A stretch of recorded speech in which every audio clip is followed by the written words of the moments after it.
Σε αυτό το μάθημα Excel θα δούμε πώς μπορούμε να κάνουμε απλές μαθηματικές πράξεις χρησιμοποιώντας τις λειτουργίες του Excel. Έχουμε εδώ ένα κενό βιβλίο εργασίας.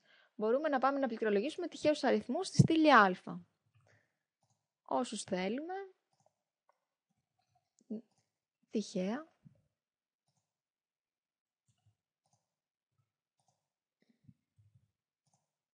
Το 73 ας πούμε. Ωραία. Αν θέλουμε να υπολογίσουμε τώρα το άθροισμα αυτών των αριθμών.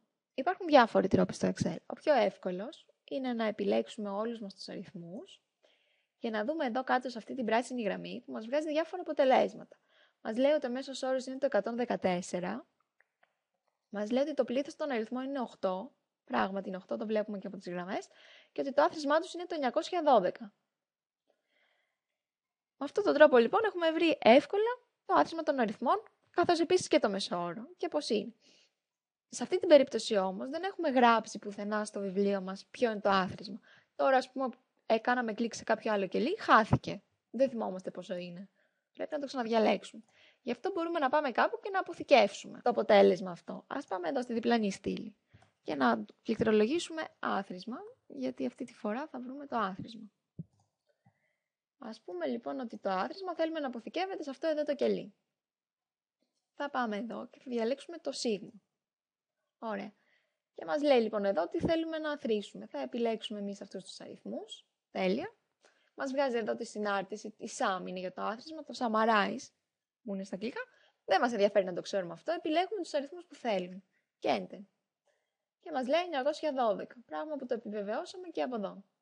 Πάμε να βρούμε το μέσο όρο λοιπόν με τον ίδιο τρόπο.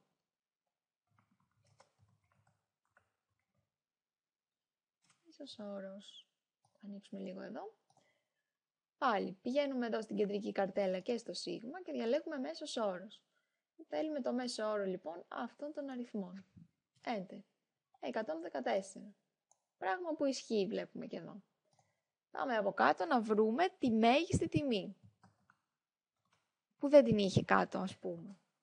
Μέγιστη τιμή. Το μεγαλύτερο αριθμό δηλαδή. Πάμε εδώ δίπλα, πάλι στην κεντρική και στο σίγμα και διαλέγουμε το μέγιστο. Μέγιστο λοιπόν. Το μέγιστο θέλουμε να μας βρει ποιος είναι ο μεγαλύτερος αριθμός από αυτούς εδώ λοιπόν. Πατάμε Enter. Μας λέει το 654. Πράγμα που βλέπουμε ότι ισχύει. Πάμε να βρούμε την ελάχιστη τιμή. Η ελάχιστη τιμή λοιπόν. Πάμε πάλι στο σίγμα και διαλέγουμε το ελάχιστο.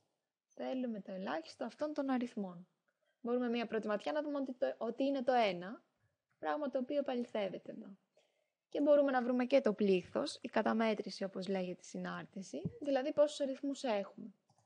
Πάμε στο σίγμα, καταμέτρηση, μέτρησέ μας λοιπόν αυτούς εδώ τους αριθμούς. Και λέει ότι είναι 8, πράγμα που ισχύει. Αν θέλετε να ρίξετε μια μεγαλύτερη ματιά, μπορείτε να δείτε εδώ, να αντιστοιχίσετε τις συναρτήσεις, ας πούμε ότι το άθροισμα είναι το sum. Ο μέσος όρος είναι το average, μέση τιμή λοιπόν. Η μέγιστη τιμή είναι το max. Η ελάχιστη είναι το min και το πλήθος είναι το count. Να μετράμε δηλαδή. Δεν μας χρειάζεται κάποια λεπτομέρεια παραπάνω. Έχουμε βρει αμέσως κάποιους εύκολους τρόπους για μαθηματικές πράξεις. Τώρα, αν θέλουμε να κάνουμε πολυπλασιασμό, διαίρεση ή αφαίρεση, δεν υπάρχουν έτοιμες συναρτήσεις, θα πρέπει να το κάνουμε με το χέρι. Αυτό θα το δείξουμε σε επόμενο μάθημα.